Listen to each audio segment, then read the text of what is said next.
Man, I don't feel chill all the time. Everyone says I'm calm, but internally, I feel like I'm a wild child a little bit. But okay, what makes you wild? I don't know, bro. Like,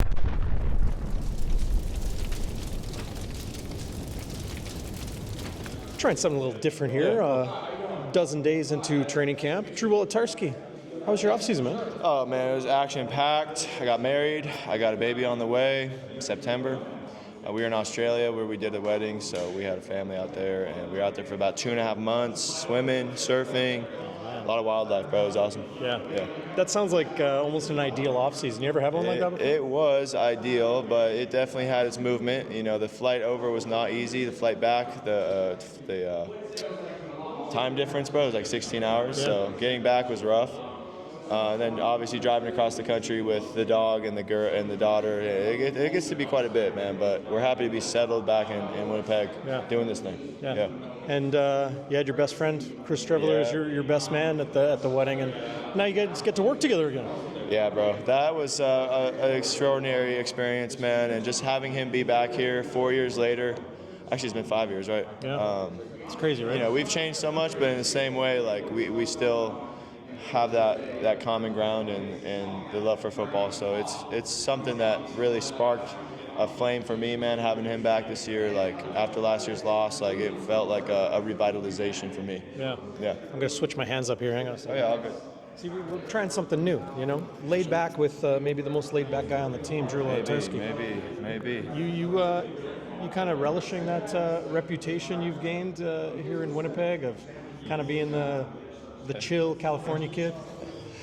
Man, I don't feel chill all the time. Everyone says I'm calm, but internally, I feel like I'm a wild child a little bit. But okay, what makes you wild? I don't know, bro. Like I'm just always moving around. I'm always thinking. I always got this creative juices flowing, man. It's hard for me to like sit down sometimes in meetings, bro. But yeah, I mean, I think for me, like, how I grew up and seeing the people around me, the greatest leaders that I watched were guys who were consistent, emotionally consistent. You know what I'm saying? Like, I've had coaches who are up here, up there, and it's just hard to know exactly what you're getting every day. It keeps you on guard and not in a productive way. So for me, I've tried to replicate that. 𝘽𝙤𝙤𝙧𝙚 is great at that. He's a guy that I've looked up to and seen how he operates. Even in these like extremely stressful times, he's just like, he keeps his composure. Whether or not he is feeling that way, right? I'm sure he's not always that calm, you know what I'm saying? So I just try to replicate the leaders I've seen and be that for the guys on the team and for my family at home, man. It's a practice. It's something you got to consciously work on. Sounds like stoicism. It's stoicism. It is that. And Zach's like that too. Zach's like that too. You read about that philosophy? I have not read that, but I understand exactly what it's talking about. Ed Tate, BlueBombers.com, wrote a nice piece on punter 𝘽𝙤𝙤𝙧𝙚. Oh yeah. And started with a Marcus Aurelius Melbourne quote. Yeah, and Bob, what was the quote? I don't remember now. People are gonna have to check that out. I think. Hold up. I don't know. I remember hearing a story about maybe it was Marcus Aurelius. Anyway, he had hired a guy to basically follow him around to remind him and whisper in his ear, "You're just a man." So people would be cheering, "Marcus, like you're a god," and this guy would just literally be hired to be like, "You're just a man." Right. Like just to keep you humbled, bro. Keep you striving to forget. Like, you know what I'm saying? I feel like that is such a cool story in its own right, and you could apply that to football, you could apply that to power, you could apply that to anything, bro. And it's like when you get to a certain point of power or influence, like it's easy to lose yourself in that people call it fickle fame, right? It's like in this illusion of like I'm a god, right? So that's just a cool story, bro. I don't know if that was even close to what you heard, but I think that's kind of it's interesting to talk about these sorts of things because yesterday we were talking to Mike O'Shea about training camp 10 years ago versus training camp now and all the systems and things that he's put in place. And if I'm talking to there's Josh Johnson right over there, right? And first year here in Canada and telling me how he learns a lot from you, that you're somebody that he can really go to. And Mike O'Shea mentioning how the veterans in the room really kind of run the show, so there is no ego. It's all about everybody's kind of on the same page, on the same level to help each other. Yeah, no, I totally agree. Last night we had a great meeting, man. Me and BA, we did a little performance, but just talked more about you know, this pursuit of what we were after as young guys, and you know, coming into football, what we were after, and what we thought would give us this happiness or this fulfillment, right? And so it's like that trophy or that money or that fame, and we all started in pursuit of something, right? No matter who you are, you started in that pursuit of something. And I told the team, you know, in my own pursuit of just showing up and doing it, I found what I was looking for, but it was nothing that I thought it would be. It's not the thing that I thought would give me fulfillment or purpose, but I did find it, bro, and I found it because I showed up, and I continue to do this, and I continue to be open to learning. I continue to be open to that pursuit of something, right? So I think there's a lot of power in just showing up, man. There's a lot of power in just being here, experiencing these things, giving it your all.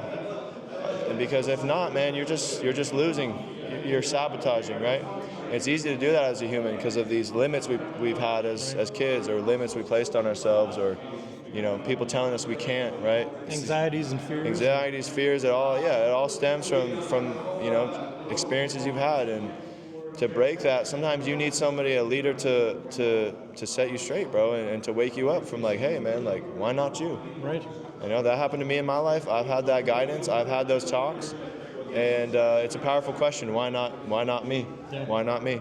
And if you don't have that leader, say, where you work or at home, it really is, you know, between your own ears, though, right? And it's like, you know, what we're doing here is, and what Osh means by we run the show, what he means is we open up the opportunity for guys to play their best football. Yeah. Because when people are uncomfortable, when people are scared, when people are like constantly being put down because of other egos in the room, you're not playing your best football, bro. You're playing scared, you're playing out of fear, you're playing between your ears, you know, you're thinking too much. Once the best football played, it's in the flow, bro. Fourth quarter, Tom Brady down the field, click, click, click, click, click. That's when the most beautiful moments are made. It's not in these times where you're thinking too much and you're stressing. Am I the best? Am I going to make it? It's like it just destroys you, bro. Yeah. Well, it sounds like that almost makes it easy to come to work every day, be a Blue Bomber. It does. It gives it the joy you need, because you know what? This business is hard, bro. Football's hard. You're always hurting, bro. Something's hurting. The meetings are long. The days are long. You need something to get you here and keep you motivated, bro. And that, for us, that's each other. It has to be. Tell me about Zach Collaros and another year of him being the trigger man in this offense. Zach is, man, it's hard to even explain, bro. Zach saved my career. In 21, I was pretty ready to hang the cleats up. Really? I think in every, I mean, you could ask a lot of guys in that year 3 or 4, like, you've been doing it. We won the cup in 19. 2020 was like, you know, thrown off. So I got to like experience life outside of football. I was like, you know what, like, maybe I'm ready for life outside of football, you know. And then 21 hits all of a sudden, though. So it's like, all right, let me just go back to this, right? And I remember it was a SAS game. It was Labor Day. Before Labor Day, we were walking in the park right downtown, and you know, we sat down, and I just was kind of like, he was a veteran that I looked up to, you know, at the time, and I was like, hey man, like, I gotta be real, like, I don't know, like, if I'm loving this right now, you know, like, I don't know if I'm loving this right now. And he, you know, I'm not going to tell you the whole thing, but he basically came out and told me his experience and told me how he was feeling. Like, that's the first time I got to see behind the professional, bro.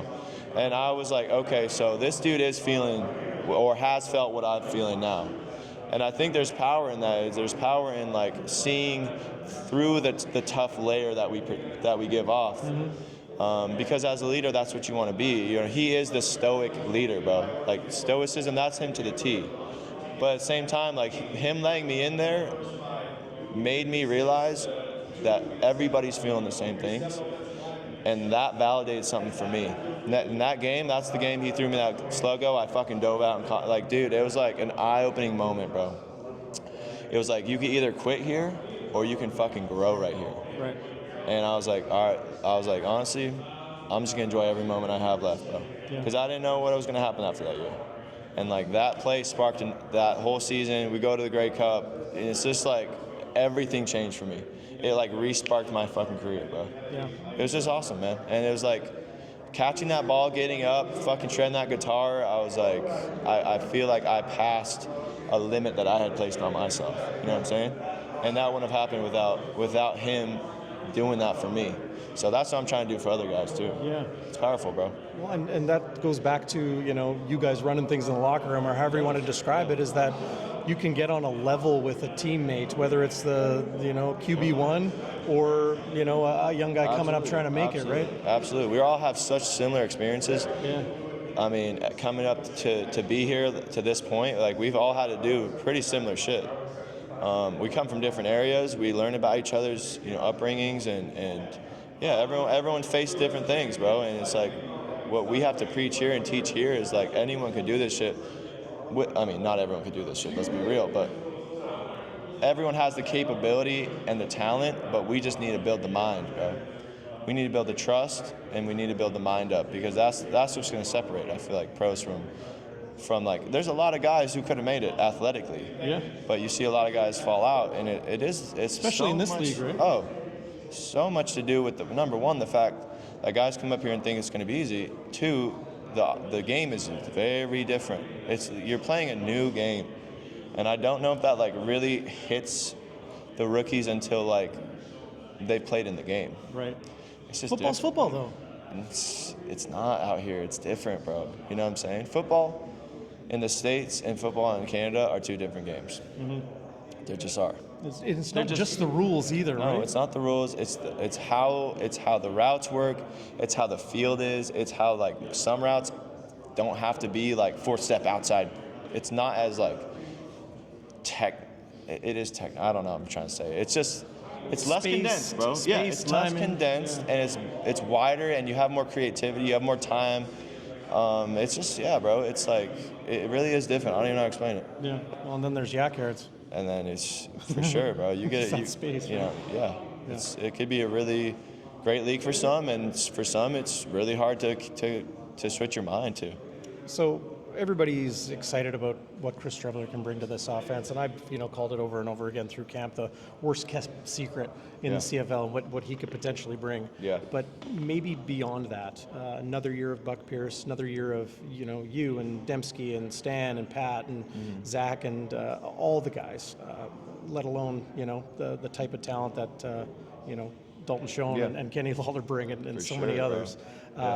What can people expect from this offense? Is it poised to be the most dangerous offense in the league? I don't want to put that on you, but a lot of people think it could be. I think what we do very well is utilize the guys for what their talents are. I think Buck and Bergs, I think they do a tremendous job at putting us in the right positions, man, and using us for what we're best at. I'm very confident in our offense, man. I think we have the smartest group in the CFL, and I think we have for years. I think we have the most trust. Just going off, the games that we've been through and the scenarios we've been through, like, I'm talking to the point where like Zach's like plugging guys in different spots in the huddle, like getting out there and scoring touchdowns to like win games. Like it just gets crazy in there. It gets crazy in a game, and that poise, that leadership, that trust it makes such a difference, man. So we're gonna just continue to build that. I think that's our greatest weapon, bro, is that trust that people are gonna be in the right place at the right time, because sometimes that ball's getting thrown and you aren't seeing anything other than a hand in the air. You know what I'm saying? So like, it's war out there sometimes, and you gotta trust your soldier next to you, bro. Right. It's the feel. It's the feel, man. Yeah. Yep. Well, I don't know how much longer we could go. Probably a while, but we got to talk to the coach. So. All right, bro. This is awesome, Good. man. Yeah. Appreciate you. Thank you, guys. Peace, brother.